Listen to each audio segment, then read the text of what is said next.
ಹೊಟ್ಟೆ ನೋವು ಅಂತ ಬರ್ತಾನೆ, ಬಲಭಾಗದಲ್ಲಿ ಕೆಳ ಹೊಟ್ಟೆಯಲ್ಲಿ, ಅದು ಅಪೆಂಡಿಕ್ಸ್ ಇರೋ ಜಾಗ.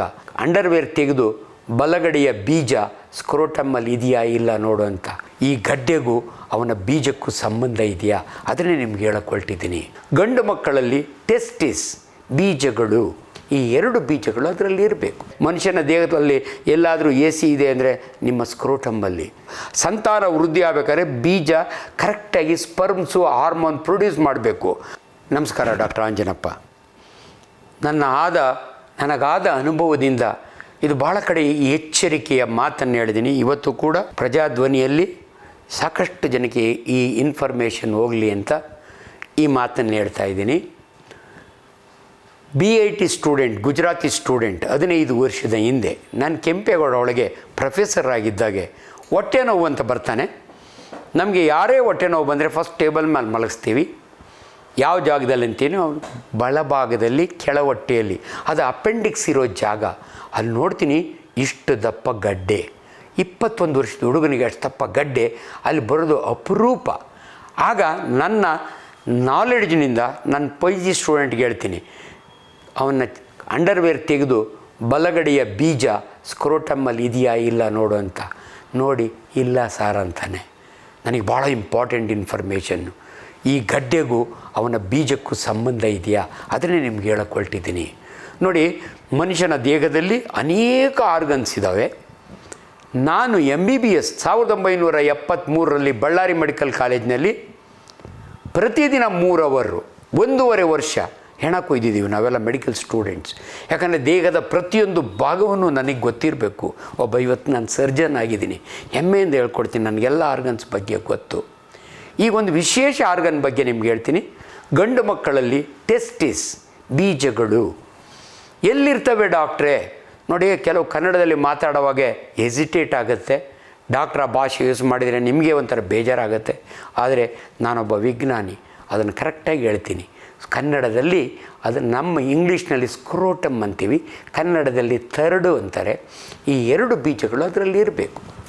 ಮಗು ಹುಟ್ಟುವುದಕ್ಕೆ ಮೊದಲು ತಾಯಿಯ ಗರ್ಭದಲ್ಲಿದ್ದಾಗ ಈ ಬೀಜ ಎಲ್ಲಿರ್ತವೆ ಅಂದರೆ ಮಗುವಿನ ಹೊಟ್ಟೆಯಲ್ಲಿರ್ತವೆ. 2 ಥರ ಕಿಡ್ನಿ. ನೀವು ಭಾಳ ಜನಕ್ಕೆ ಇದು ಅರ್ಥ ಆಗಲ್ಲ. ನಮ್ಮ ಕಿಡ್ನಿ ಇದೆಯಲ್ಲ ಭಾಳ ಇಂಪಾರ್ಟೆಂಟು. ನಮ್ಮ ದೇಹದ ಟಾಕ್ಸಿನ್ಸ್ನೆಲ್ಲ ಫಿಲ್ಟ್ರ್ ಮಾಡೋವಂಥ ಕಿಡ್ನಿನ ನಾವು ಮೆಡಿಕಲ್ ಕಾಲೇಜ್ ಕಿಡ್ನಿ ಅಂತೀವಿ. ಅದರ ಶೇಪು ಬೀನ್, ಅವರೇ ಬೀಜದ ಥರನೇ ಇರುತ್ತೆ. ಅದು ಇನ್ನೊಂದು ಆರ್ಗನ್ನು ಅವರೇ ಬೀಜದ ಥರನೇ ಇರುತ್ತೆ, ಅದು ಸ್ಕ್ರೋಟಮಲ್ಲಿರುತ್ತೆ. ಅದನ್ನು ಟೆಸ್ಟಿಸ್ ಅಂತೀವಿ ನಾವು, ಬೀಜ ಅಂತ ಕನ್ನಡದಲ್ಲಿ. ಅದು ಕೂಡ ಇದೇ ಶೇಪ್, ಅವರೇ ಭಾಳ ಶೇಪ್. ಇವಾಗ ನಿಮಗೆ ಸಿಂಪಲ್ಲಾಗಿ ಹೇಳ್ತೀನಿ. ಮಗು ಹುಟ್ಟುವುದಕ್ಕೆ ಮೊದಲು ಕಿಡ್ನಿಗಳು, ಮೆಡಿಕಲ್ ಕಾಲೇಜ್ ಕಿಡ್ನಿ ಮೇಲಕ್ಕೆ ಹತ್ತುತ್ತವೆ, ಅಸೆಂಡಿಂಗ್ ಅಂತೀವಿ. ಅದೇ ಬೀಜಗಳು ಡಿಸೆಂಡಿಂಗ್, ಕೆಳಗಡೆ ಬರ್ತವೆ. ನಿಮ್ಗೆ ಆಶ್ಚರ್ಯ ಆಗ್ಬೋದು, ಯಾಕೆ ಬರ್ತವೆ ಅಂದರೆ ಈ ಸ್ಕ್ರೋಟಮ್ನ ಥರ್ಮೋ ರೆಗ್ಯುಲೇಟ್ರಿ ಸೆಂಟ್ರ್ ಅಂತೀವಿ ನಾವು. ಸಿಂಪಲಾಗಿ ನಿಮ್ಗೆ ಹೇಳಬೇಕು ಅಂದರೆ ಮನುಷ್ಯನ ದೇಹದಲ್ಲಿ ಎಲ್ಲಾದರೂ AC ಇದೆ ಅಂದರೆ ನಿಮ್ಮ ಸ್ಕ್ರೋಟಮ್ಮಲ್ಲಿ. ಏನು ಡಾಕ್ಟ್ರೇ ತಮಾಷೆ ಮಾಡ್ತಿದ್ದೀರಾ? ಇಲ್ಲ, ನಿಮಗೆ ಅವಿದ್ಯಾವಂತರಿಗೂ ಗೊತ್ತು. ನೀವು ಬೆಳೆದ ಬೀಜಗಳನ್ನು ಹಳ್ಳಿಗಳ ಕಡೆ ಹೆಂಗೆ ಸಂಸ್ಕರಣೆ ಮಾಡ್ತಾರೆ ಅಂದರೆ ಬೀಜ ಸಂಸ್ಕರಣಾ ಕೇಂದ್ರ ಸರ್ಕಾರದವ್ರು ಮಾಡಿದ್ದಾರೆ. ನೀವು ಬೆಳೆದಂಥ ಬೀಜ, ಆಲೂಗಡ್ಡೆ ಇವೆಲ್ಲ ಕೊಳ್ತೋಗಬಾರ್ದು ಅಂತ ನಿಮ್ಮ ಮಾರೋವರೆಗೂ ಅದೇ ಥರ ದೇವರು ನಿಮ್ಮ ಬೀಜ ಚೆನ್ನಾಗಿ ಕೆಲಸ ಮಾಡಬೇಕು ಅಂದರೆ ಅದ್ರ ಕೆಲಸ ಇಷ್ಟೇ, ಪ್ರೋಜನಿ. ಮನುಷ್ಯ ಆಗಲಿ ಯಾವುದೇ ಪ್ರಾಣಿ ಆಗಲಿ ತನ್ನ ಸಂತಾನ ವೃದ್ಧಿ ಆಗಬೇಕು. ಸಂತಾನ ವೃದ್ಧಿ ಆಗಬೇಕಾದ್ರೆ ಬೀಜ ಕರೆಕ್ಟಾಗಿ ಸ್ಪರ್ಮ್ಸು ಹಾರ್ಮೋನ್ ಪ್ರೊಡ್ಯೂಸ್ ಮಾಡಬೇಕು. ಅದು ಕರೆಕ್ಟ್ ಟೆಂಪ್ರೇಚರ್ ಅಂದರೆ ಅದಕ್ಕೆ ನೋಡಿ ನಿಮ್ಗೆ ಆಶ್ಚರ್ಯ ಆಗುತ್ತೆ. ನಿಮ್ಮ ಸ್ಕ್ರೋಟಮ್ನಲ್ಲಿ ಇಡೀ ದೇಹಕ್ಕೆ ಕಂಪೇರ್ ಮಾಡಿದರೆ 1 ಡಿಗ್ರಿ ಟೆಂಪ್ರೇಚರ್ ಕಡಿಮೆ ಇರುತ್ತೆ.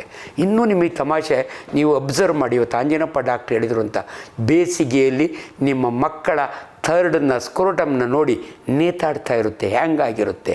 ಅದೇ ನೀವು ಚಳಿಗಾಲದಲ್ಲಿ ನೋಡಿ ಮುದುಡ್ಕೊಂಡಿರುತ್ತೆ. ಹೆಂಗೆ ಡಾಕ್ಟ್ರೆ ಇದು? ಸ್ವಿಚ್ ಇದೆಯಾ? ಬ್ರೈನ್ನ ಸ್ವಿಚ್ ಇದೆ. ಸ್ವಿಚ್ ಹೇಳುತ್ತೆ ಚಳಿ ಇದೆ ಮುದುಡ್ಕೋ ಅಂತ. ಆ ಚರ್ಮದ ಕೆಳಗಡೆ ಒಂದು ಮಾಂಸ ಇರುತ್ತೆ, ಮಸಲ್ ಅಂತೀವಿ ನಾವು, ಡಾರ್ಟಾಸ್ ಮಸಲ್ ಅಂತ. ಬ್ರೈನ್ ಹೇಳುತ್ತೆ ಝೀ ಅಂತ ಕಾಂಟ್ರಾಕ್ಟ್ ಆಗುತ್ತೆ, ಟೆಂಪ್ರೇಚರ್ ಮೇಂಟೈನ್ ಆಗುತ್ತೆ. ಆದುದರಿಂದ ಗಂಡು ಮಕ್ಕಳ ಟೆಸ್ಟಿಕಲ್ಲು 2 ಕೂಡ ಅದು ಸ್ಕ್ರೋಟಮಿಗೆ ಬರಬೇಕು.